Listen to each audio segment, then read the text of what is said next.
Welcome to Process to Profitability, a podcast all about the tools and strategies you need to serve your clients and grow your small business, hosted by me, Samantha Mabe of Lemon and the Sea. Join me as I chat with creative entrepreneurs and small business owners about how they built and grew their businesses and how you can do the same in a way that fits you. Let's get started. You are listening to episode 57 of Process to Profitability. Today, I'm talking with Emily Walker all about creating a learner-centered mindset. So this episode is going to be great if you have a course or are thinking about creating a course, but it's also beneficial if you are just wanting to make sure that the information you're putting out there is beneficial to your audience. Emily walks us through how she got started in learning design and what exactly that means, as well as why you can apply these principles to everything that you do in business. We then talk about the mindset you should have when choosing to educate your audience through a course and how you can get started in the right mindset.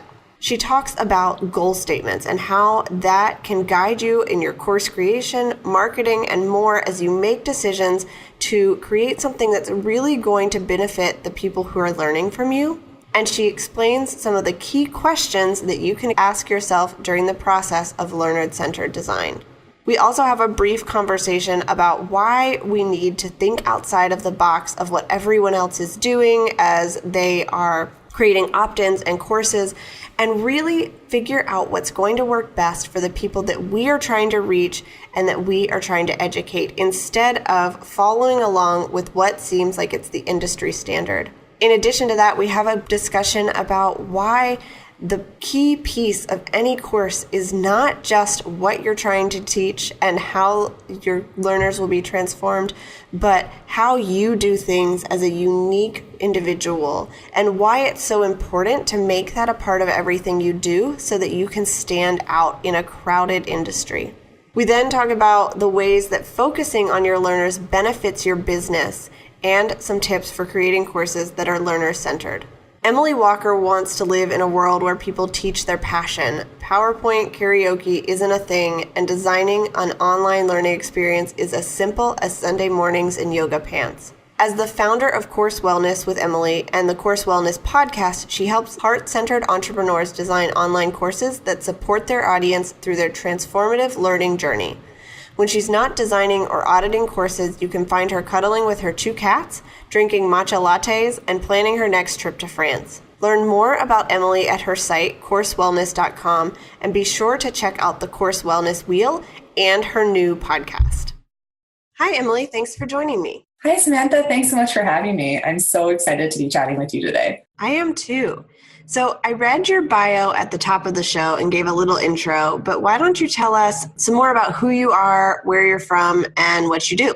Yeah, for sure. So I am from Victoria, BC in Canada. I'm currently looking out the window at some beautiful sunshine, which is so rare where we're from. We get tons of rain, but I still promote telling everyone to come and visit here because I think everyone should come here at least once. In terms of a bit more about me, I'm a learning designer, which means that I help creative, heart-centered business owners take their years of experience and knowledge and transform it into online programs. It's something that I always say I fell into. It's not a career that I ever knew even existed, but once I found it, I just kind of ran with it. It's something that I love so much. And so it's one of those topics I just can't stop talking about. Anytime people are like, what is learning design? I just get so excited. Awesome. So can you tell us a little bit more about how you got started doing learning design and then how you started working with creatives?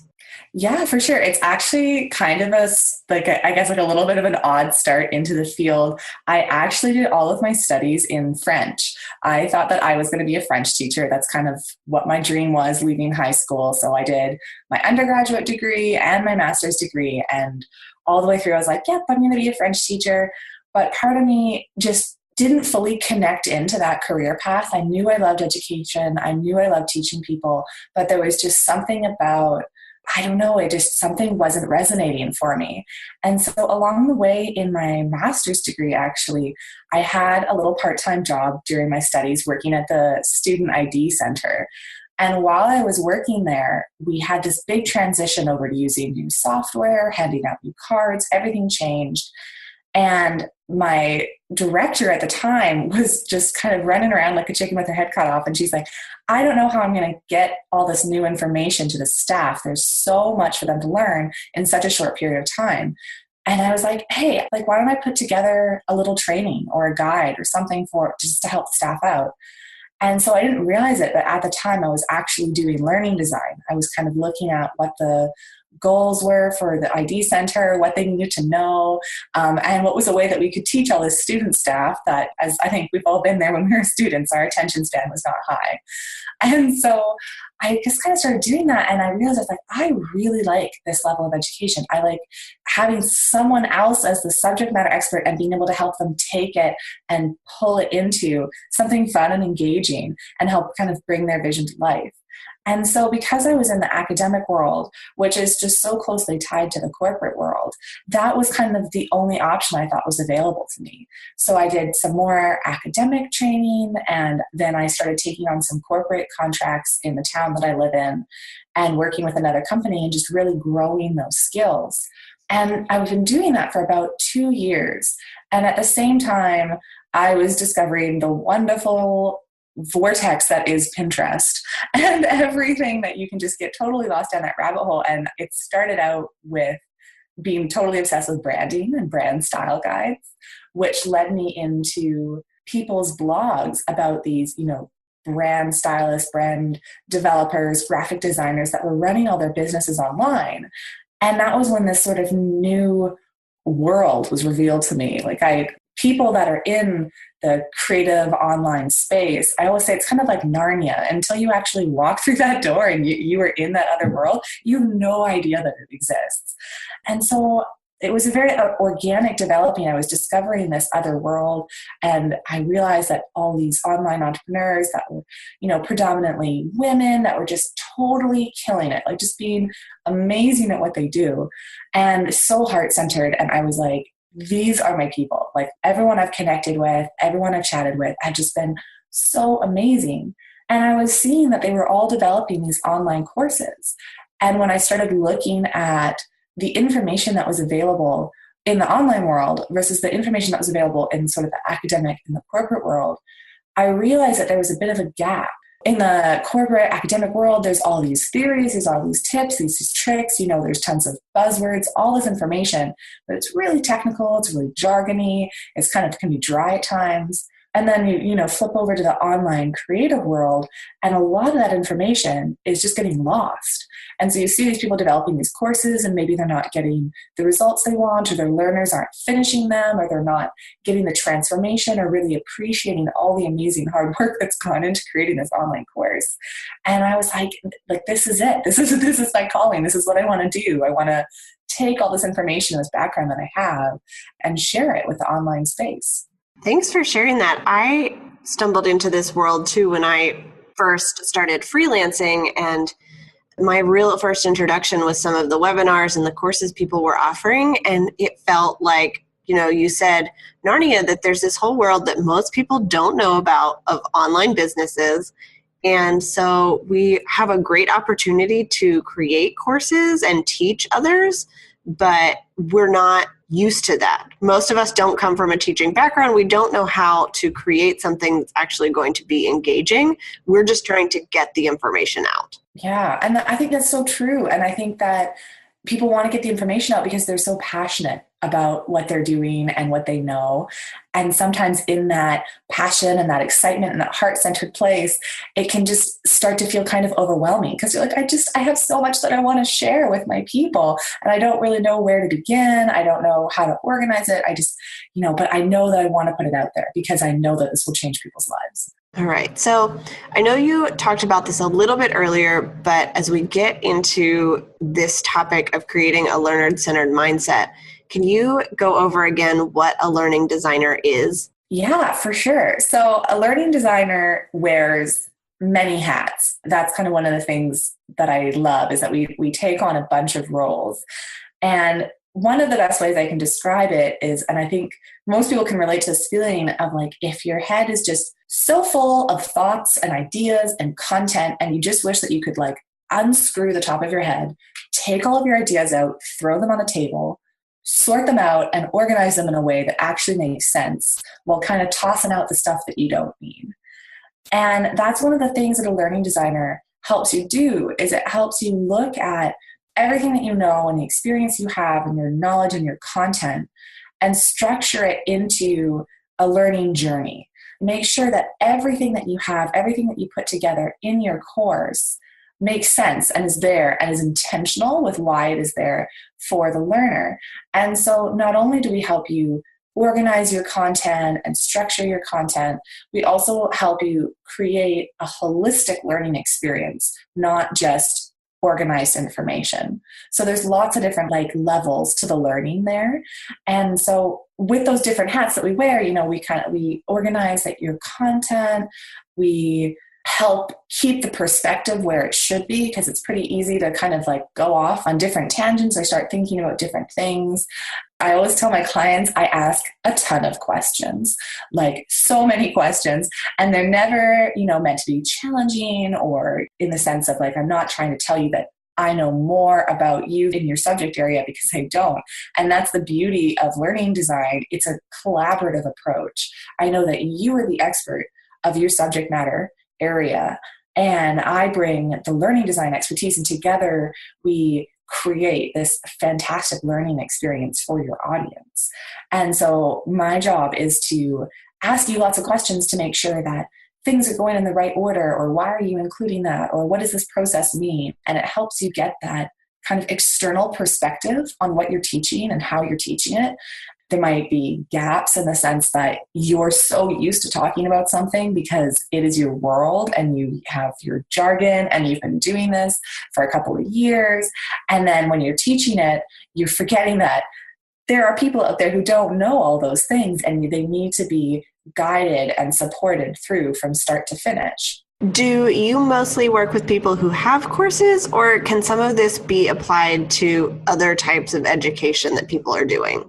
Yeah, so the beauty of kind of the different tips and strategies that I give is they can actually be applied to pretty much everything. So to answer kind of your first question, as I work with people who they already have courses and maybe they want to take it to the next level, or they know they are ready to create their signature course and we're kind of starting from scratch. So, kind of a spectrum there. But definitely kind of the tips and the strategies that I'm happy to share in a little bit can be applied to lots of different things. Whether you're creating a signature course that's 8 to 10 modules, whether you're creating a webinar or even an opt-in freebie, the process is the same and the mindset should be the same. And another thing that I always say to people is definitely all of these, the strategies and the mindset can be applied to those, but they can also be applied to yourself as well. If people are ever wanting to almost create their own curriculum for themselves, if they're having a goal in their business and they know I want to master Facebook ads, but I'm stubborn and I don't want to take one course on it. I want to do the research myself. You can take some of these strategies and use them to create a plan for yourself so that you know that you are focusing in the right places and not just grabbing absolutely everything that throws at you. Awesome. So you talked a little bit about mindset in there. So let's get into that. And what mindset should the listeners have if they're choosing to educate their audience through a course or something else they're creating? Yeah, so the learner-centered mindset, I think, is so key. And it's something that goes really well with being a heart-centered business owner. And so the learner-centered mindset really, this is going to sound redundant, it puts the learner at the center, at the heart of everything that you do. So that means that every decision you make, every piece of content you include or don't include, everything from start to finish comes back to how will this affect the learner? How will this make them feel? How will this support them? How will this add to their experience? How could this take away from their experience? So what I always say that the best way to think about it is that your course or we'll call them learning experiences because it could be a course, a webinar, a freebie, whatever, is a journey. You have your learner at the beginning and thinking about what are they struggling with, what's their pain point, how are you going to help them, because where are they right now, what's the problem? And then as they walk forward through their journey, at the end, they are, how do you want them to feel? Where do you want them to be? How will they be different? How will they be transformed? And this sort of path between those two places, that's your learning experience. That's the learning journey. And so thinking about it in that way is going, how can I, support them and lead them by the hand so that this journey is as seamless as possible and as easy as possible for them, and also not overwhelming.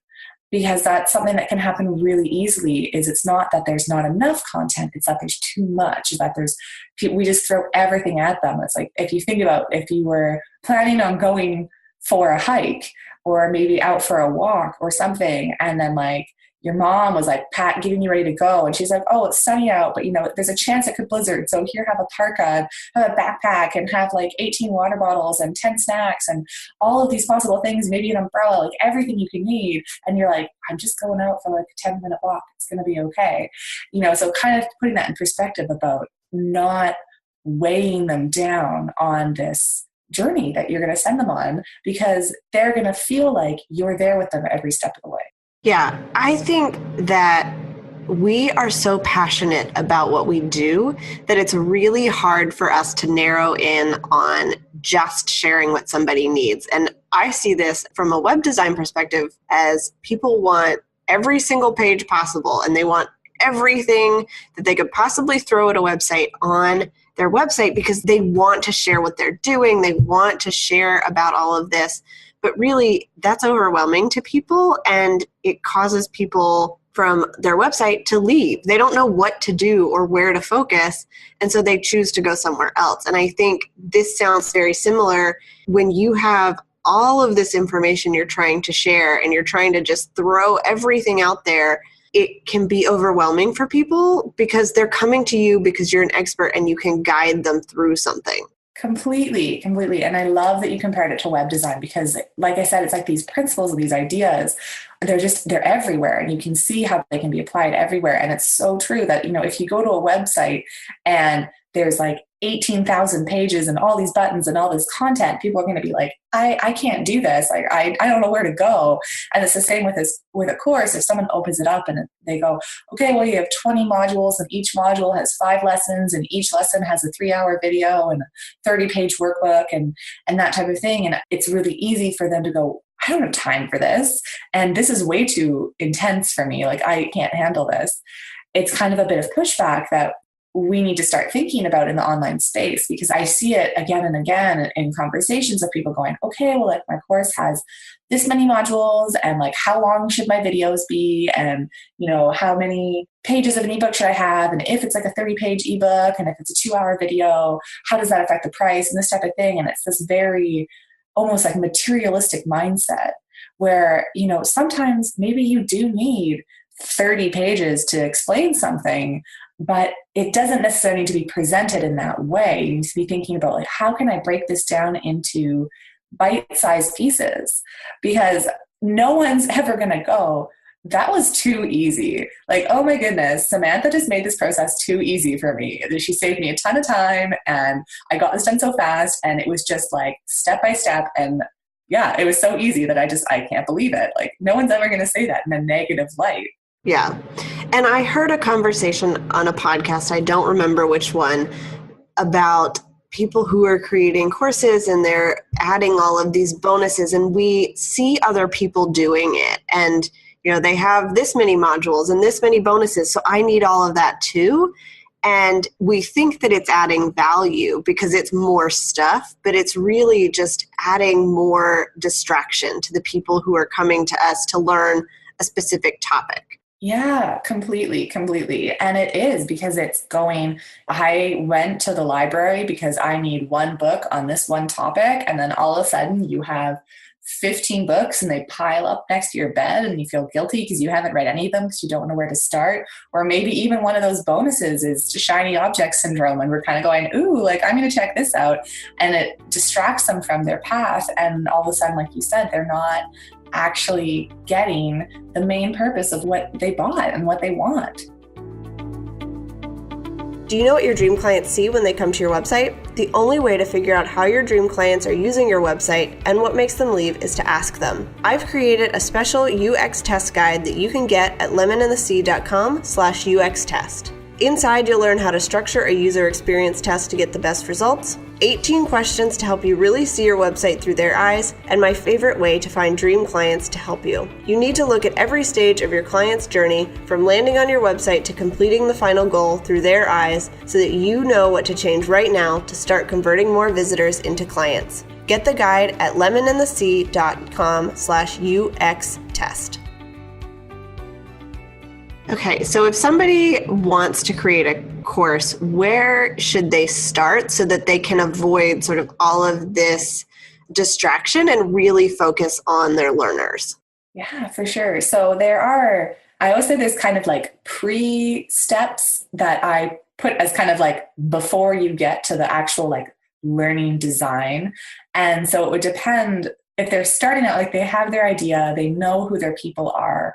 The very first step would be really visualizing what that learning journey is. So thinking about where is their audience right now? What is the pain point? What is the problem?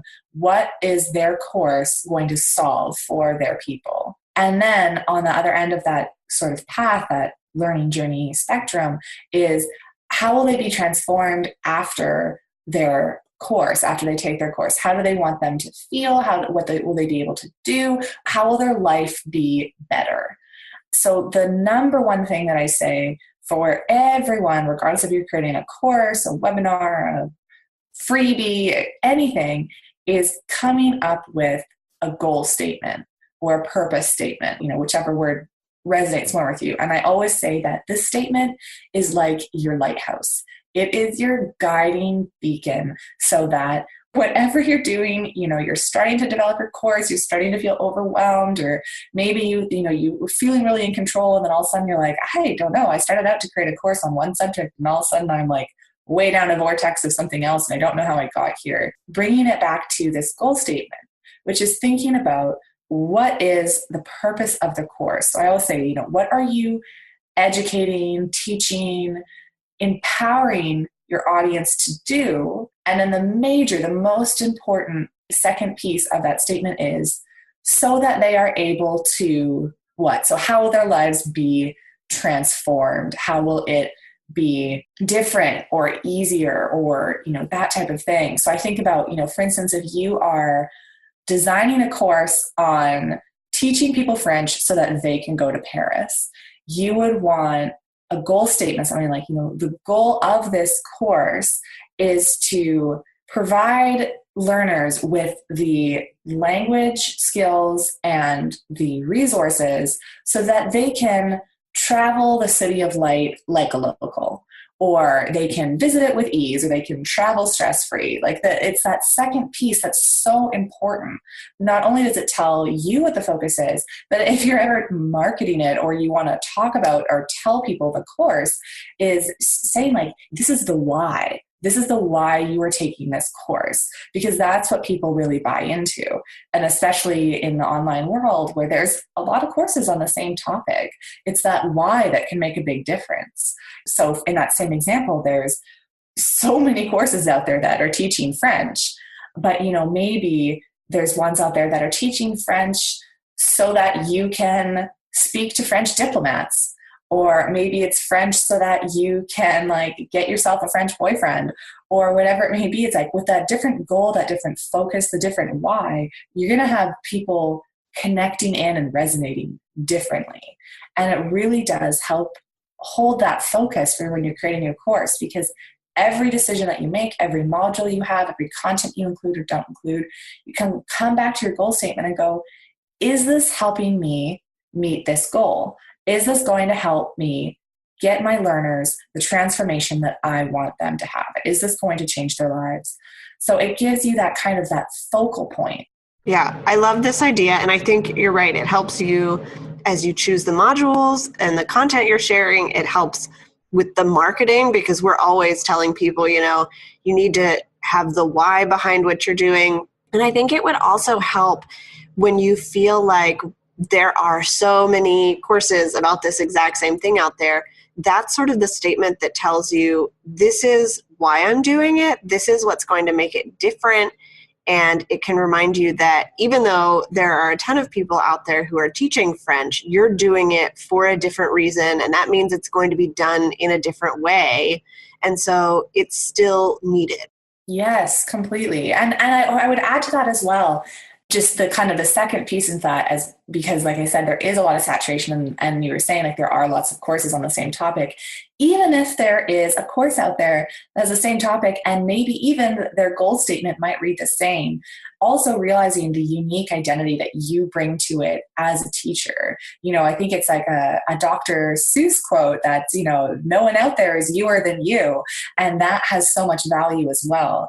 And if you are there showing up as a teacher, as an educator, as a knowledge sharer with your audience, that in itself, if you approach that with your learner-centered mindset, with your heart-centered mindset, then that also is going to add that extra layer of uniqueness to your learning experience. Yeah, I think that part is usually the hardest for creatives, is feeling like most of us are in industries that are very saturated, and we feel like there's no reason that I should stand out. And it's all about you being you. And if we look at a regular market, there are a ton of different airlines. Nobody is saying that there shouldn't be more airlines, So we just have to get that mindset across and accept that the person that we are and our personality and our experiences bring something different, and they're going to resonate with different people that other things might not. Yes, completely. Oh, I love your airline example. It's so true. And it's a perspective that I think a lot of us don't necessarily take in the online space. It's really, like you said, it's easy to feel like, oh, it's saturated. There's so many people doing what I'm doing, which means maybe I just shouldn't do it at all. And it's like, no, like you bring your own uniqueness to it, and that should be celebrated. Okay, so what are some key questions that people can ask themselves during the process of learner-centered design that really just keep them in that mindset?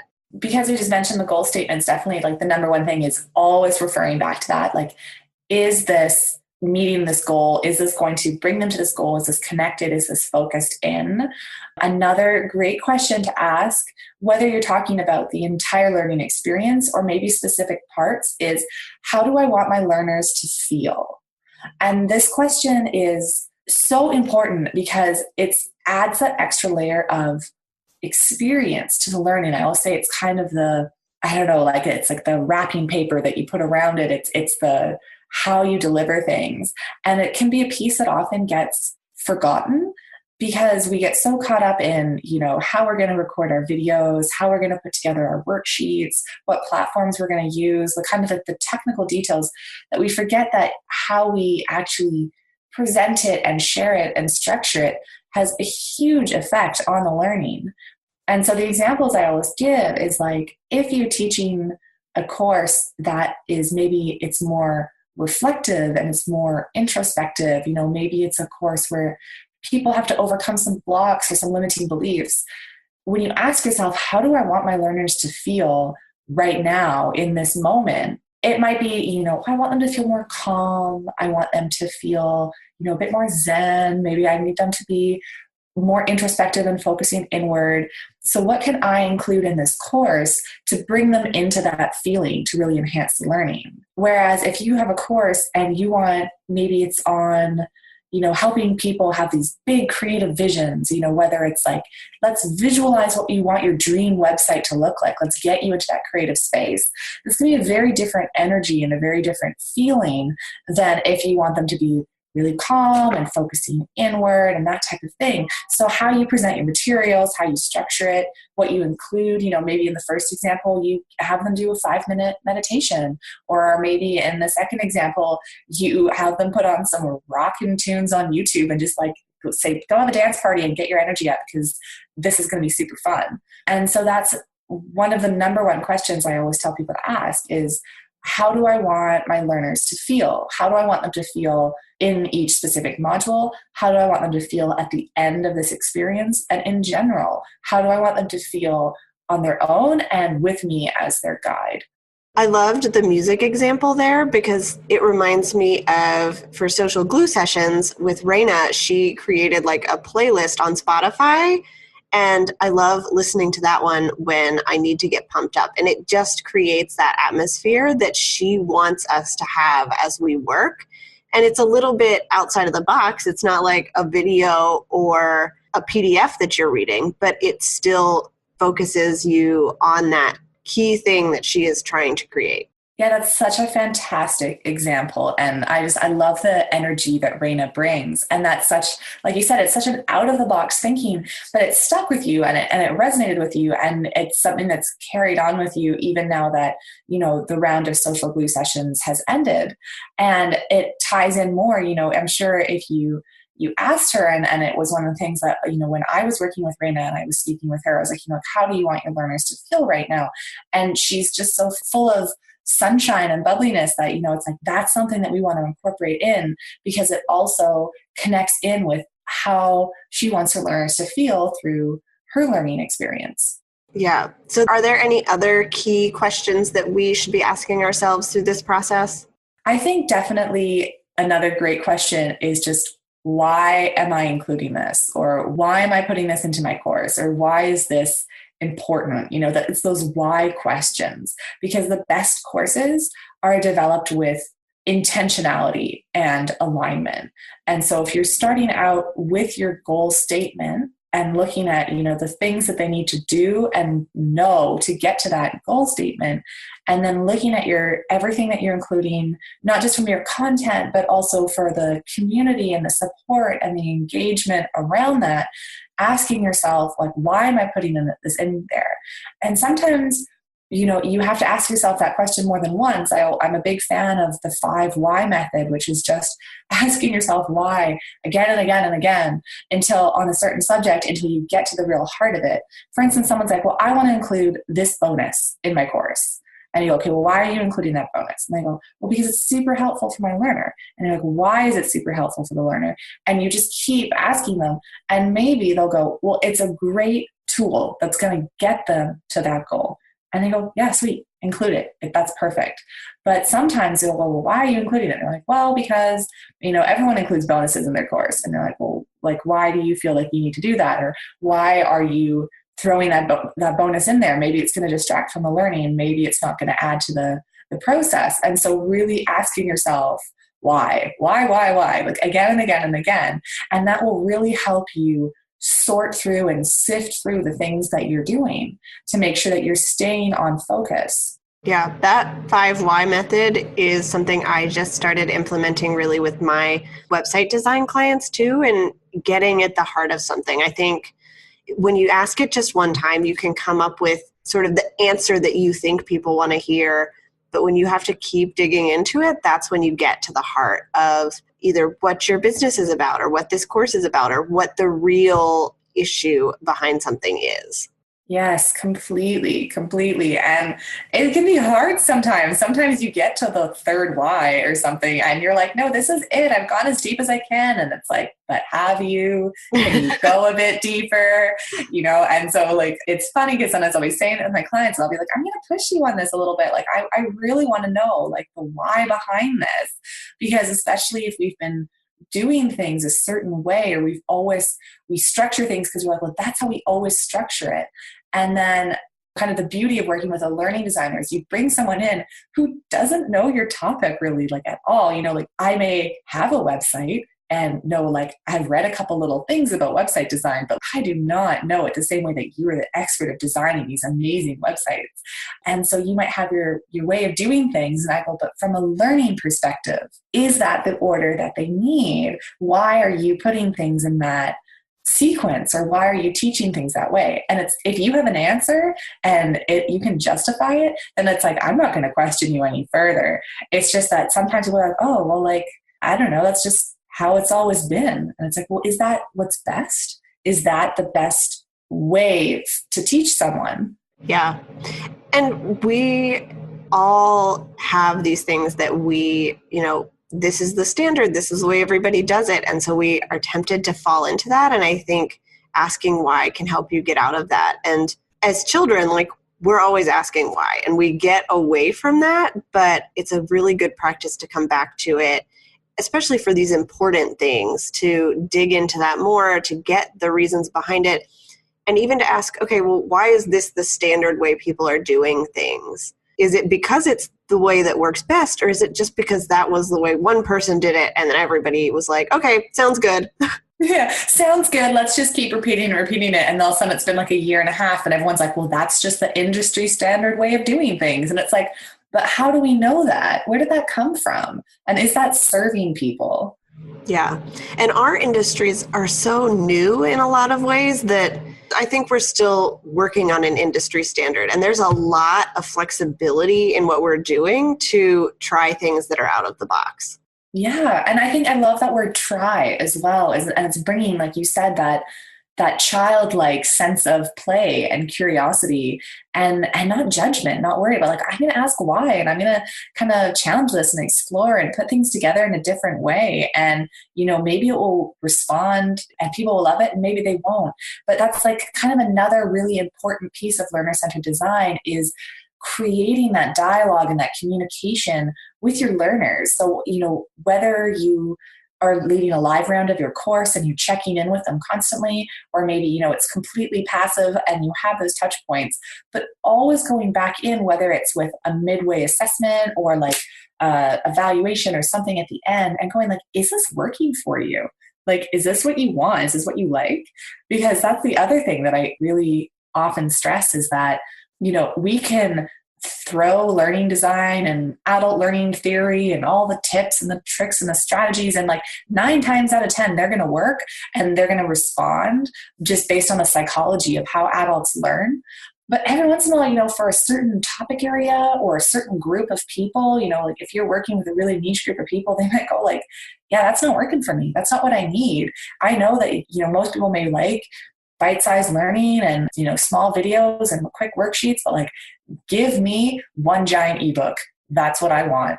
And it may go against everything that we think about, but having that dialogue with the learners to go like, this is about you. I want to serve you and I want to get you this transformative experience. So how do we get you there? Yeah. And even if it's not the way that we learn, it's important to focus on the way that they learn. And my husband is a teacher, and so he's always having to teach things in multiple ways for the different learners that he has in his classroom. Mm-hmm. And we have to keep that in mind too. I think it's really tempting to say, well, I learn best by listening to a podcast, and so that's what I'm going to do, and that's what everybody's going to get. But when you're actually focusing on the people you're teaching, you're going to have to shift and change and offer different things for different types of learning. Completely. Yeah. And having that awareness is like half the battle is won there. You're kind of aware of it. So now you know what to do when you actually start creating. Yeah. So how can focusing on your learners, like doing all of this, benefit your business? There's so many ways. I will like, yeah, it's like, I you know me, I'm such a huge advocate for learner-centered design. But I think the number one way that it will, just from a practical standpoint, is that if you are designing a course that focuses on the learner, that takes their needs into consideration and leads them through this journey in a way that they feel so supportive and it feels so manageable, that they actually get to the end of your course, they go through that transformation, that problem, you solve it for them, then in a sense, they're no longer your learner. They've transformed into an advocate for your course. And that is like free marketing. You have these people going out there and going like, I just took Samantha's course. It was the most amazing thing. Like before, my website was a hot mess, and now it is like the most amazing thing in the planet, and she made it so easy and so great. And they're going out there and they're telling everyone. Because let's be real, like if you design a course and people don't finish it, which on average 90% of people don't finish courses they buy online, like that's a huge number. If they're not finishing it, they're probably not going out there and telling people about it. And so that's like one of the most practical ways it can benefit your business, is because you're growing exponentially. Not only are you marketing and sharing what on your end, but you're having this network of learners going out there talking about how you changed their lives. And you get these amazing testimonials and these stories. And that's what people buy into. I mean, think about it. When you ask anyone for any recommendation, you can read TripAdvisor reviews all you want for good restaurants, but if you have a friend that's like, hey, I went here and it was great, that's probably where you're going to go. And so that's one of the best ways for learner-centered design. And I think also it really benefits you as a teacher because you know, and you can feel confident putting your course out there going like, this is going to serve them. This is going to make me feel good because I am transforming their lives. I am helping them solve these problems. And I'm really serving my people, which can add that confidence for charging the price point that you want to charge. Yeah. And finishing courses is a big thing because most of us, like you said, don't finish them. And I think if you can create something that people are actually going to finish, and part of that is just really getting to the heart of something and not having too much information, it can really benefit people. And then they're going to see the transformation that you wanted them to get. Yeah, completely. Okay, so what tips do you have to help us create courses that are learner-centered that maybe we haven't covered yet? I think probably the best tip that I would say that we haven't quite touched on yet is thinking of learning as an experience, not just as information. There's so much more that goes into creating a learning experience than just the content that you're sharing and the delivery method. You know, you have your content and you have whether it's, you know, videos or audio, workbooks or, you know, whatever it may be, but there's all these other pieces that go with it. You know, you have your motivation and your support and your community and the structure and the different bells and whistles that you're putting in there. And so really thinking about this when you're creating it as a holistic experience and making sure that you're serving all those different aspects of course design equally. All right, so can you give us an example of how serving your clients well has benefited your business? Yeah, so I think probably one of the best examples I have is that serving my clients well from this place of being heart-centered and being learner-centered. It's the same as when you apply learner-centered design to your courses, you can actually see the transformation happening.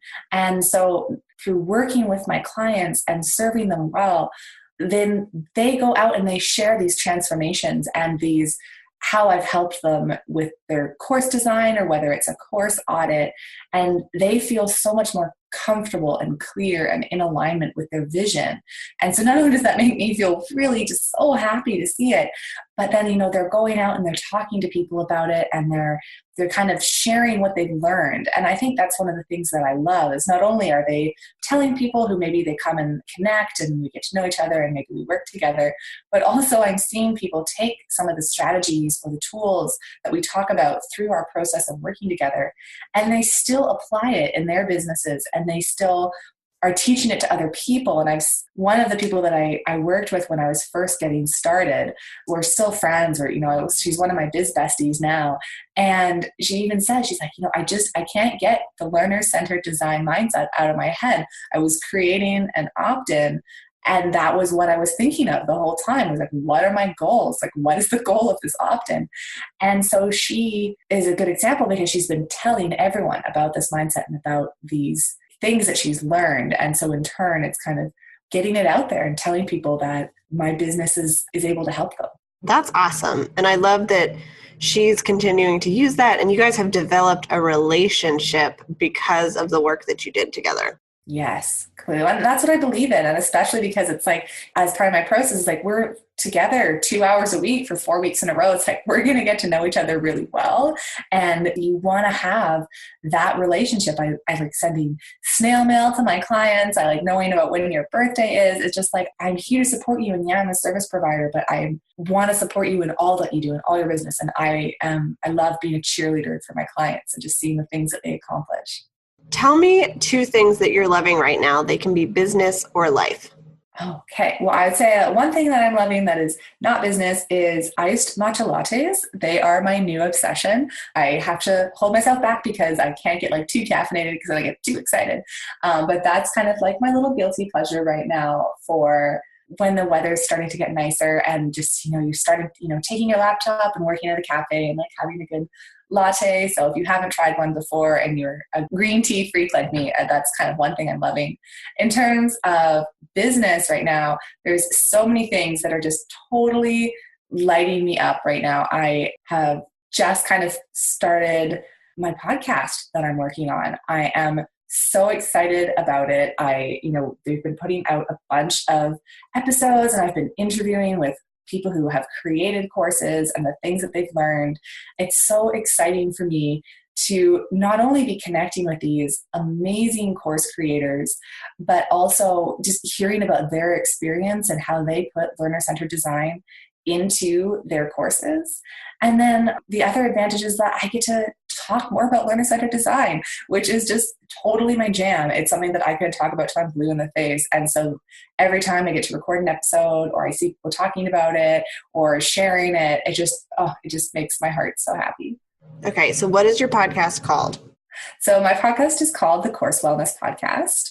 And so it has kind of two different types of episodes. One, like I said, we're focusing on interviews with top course creators and what they offer through their course and how they make it learner-centered, what they've learned through creating their course, and things that they include to make it unique. So it's a great source of inspiration and motivation and, getting ideas and hearing all the amazing things that people are doing. And then interspersed with those interviews, I also have episodes where I really hone in and dive into different aspects of learner-centered design. So like what we talked about today, setting goal statements, keeping a mindset, how to keep your community involved, how to keep engagement up. All those different aspects I dive into. And if you are listening and, leaving reviews and leaving comments and questions, please, if there's more things that you want to learn about, I go looking for it because I love answering questions. Yeah, I always love getting questions from people that then I can turn into podcasts, because it means that you're giving people what they want to learn about. Yes, completely. Okay, so what are you excited for that's coming up in the future?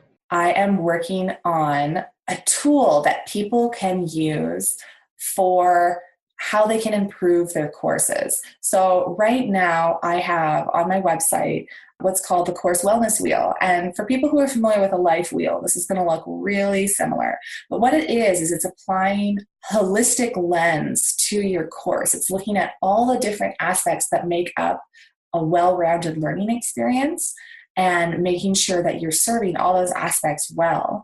And what I'm working on is developing a tool so that you can provide a questionnaire to your audience, and it will tell you which parts of the wellness wheel, the course wellness wheel, you need to be serving better or maybe need a bit of realignment or refreshing. So that's kind of what I'm working on right now. And I am just super excited about it because I think it's really going to help people, because ultimately, it's like I said, it's about having that dialogue, that communication with your audience, with your learners. And so this is a way of asking the learners their experience going through your course.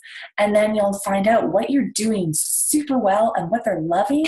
And then what area of your course can maybe be taken to that next level. That sounds like an awesome tool, and I'm sure that it's going to be really helpful for people and make it easier to do that evaluation, because that can always be a tough part of the business, is really knowing what to evaluate and what it means. So I think this will help people with that. Yeah, that's what I'm hoping is. I'm all about giving tools to make this process easier for people and to help them really keep applying that learner-centered mindset to everything that they do. Okay, so as we wrap up, where can people find you online if they want to learn more and follow along? Yeah, so the best place to do would be to check out my website. It's coursewellness.com. And if you sign up for the mailing list, not only will you get your own copy of the Course Wellness Wheel, but you'll also be the first to know when that tool launches. For that kind of adds that next level to the Course Wellness Wheel. And you'll also hear about kind of any updates, future podcasts, that type of thing. Beyond my website, I also love Instagram. So that's a great place to connect with me. It's at Course Wellness. I highly recommend that you connect. And if you ever have any questions, dropping it into one of my posts or sending me a message or an email or anything. Like I said, I'm all about helping people. And so I want to know what questions everyone has. And then that way, like Samantha mentioned, we can create podcasts that ultimately serve you best. All right. Well, thank you so much for joining me and for sharing all of this information. I know that it's going to be helpful for people who are looking at creating courses, or even if they're just looking at finding a better way to teach what they know to the people who want to learn from them. Well, thank you so much for having me today. This was so wonderful chatting with you, and you got to listen to me ramble on about learner-centered design, which, you kind of pulled me back sometimes because it's like a runaway train. I just love talking about it. So I'm so happy that I got to share it with your listeners. I hope that you learned a ton from this episode. I loved my conversation with Emily, and I am excited about seeing how you can take all of this information and apply it to your courses and your other educational content. Make sure you go and check her out at coursewellness.com and sign up for her email list so that you can hear about the Course Wellness Wheel updates and figure out how you can apply that for your own business. As we wrap up this episode, I wanted to give you 3 action steps that you can use as you take this information and apply it to your business. So the first is to create a goal statement. This might not apply to a course that you're creating right now, but if you have a goal statement about what you want to do and the transformation you want people to have, it's going to be an easy way to help you make decisions in your business. The second is to do a little bit of a brainstorm to think about things that are outside of the box of what everyone else is doing and maybe come up with some new ideas. And the third thing that I want you to take action on right now is to go and find something that you want to start learning about and maybe lay out a way that you can start doing that. And the third thing I want you to take action on is to choose something that you want to learn and find the best way for you to start doing that. I know that we all have a million things that we think we should learn, but if you just choose one and you can lay out what your goal for learning that is, you can start by getting that set up in the right way. Thanks so much for listening, and if you enjoyed this episode, I'd really appreciate it if you would leave us a review on iTunes. It helps people to find the show and for us to find more guests that can come on and teach you about all kinds of topics. And feel free to share this on Instagram or message me about what you've learned from this episode and ideas for episodes in the future. Thanks for listening to Process to Profitability. Please take a minute to leave an honest review in iTunes so that I can help more small business owners and creative entrepreneurs find the show.